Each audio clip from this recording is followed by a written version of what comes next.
আফিউ নাকি দা ফিউ কোনটা দিবা? চলো এই সমস্যাটার সমাধান করি। ফিউটা খুব কম সংখ্যক বোঝাতে ব্যবহার করব। নেতিবাচক অর্থে আমরা ফিউ শব্দটা ব্যবহার করব। আফিউ হলো অল্প কিছু আছে, ইতিবাচক অর্থে ব্যবহার করব। এবং দা ফিউটা হবে কম কিন্তু ওই নির্দিষ্ট সংখ্যাকে বোঝাতে আমরা দা ফিউ ব্যবহার করব। তুমি দেখো এখানে লেখা আছে ফিউ স্টুডেন্টস কেম। এটার অর্থ যদি এরকম হয় খুবই অল্প সংখ্যক শিক্ষার্থীরা এসেছে, নাই বললেই চলে, এরকম ক্ষেত্রে আমরা ফিউ ব্যবহার করব, অর্থাৎ এখানে আমরা কোনো কিছু ব্যবহার করব না। যদি এরকম কিছু শিক্ষার্থী এসেছে এরকম বোঝাতে ইতিবাচক অর্থে আমরা আ ফিউ ব্যবহার করব।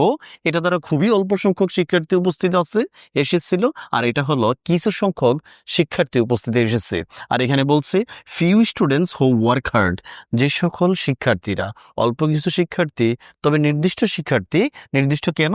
কারণ লেখা আছে হু ওয়ার্ক হার্ড, যারা কঠোর কাজ করেছিল তারাই পাশ করেছে, তাই এইখানে নির্দিষ্টতা বোঝাইছে অল্প কিছু শিক্ষার্থীর, তাই আমরা এখানে ব্যবহার করব দা ফিউ।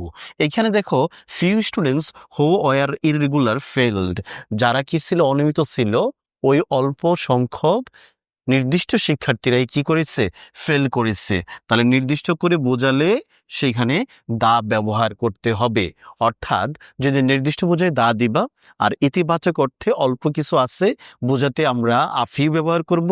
একবারে নাই বললেই চলে, নেতিবাচক অর্থে আমরা ব্যবহার করব ফিউ শব্দটা।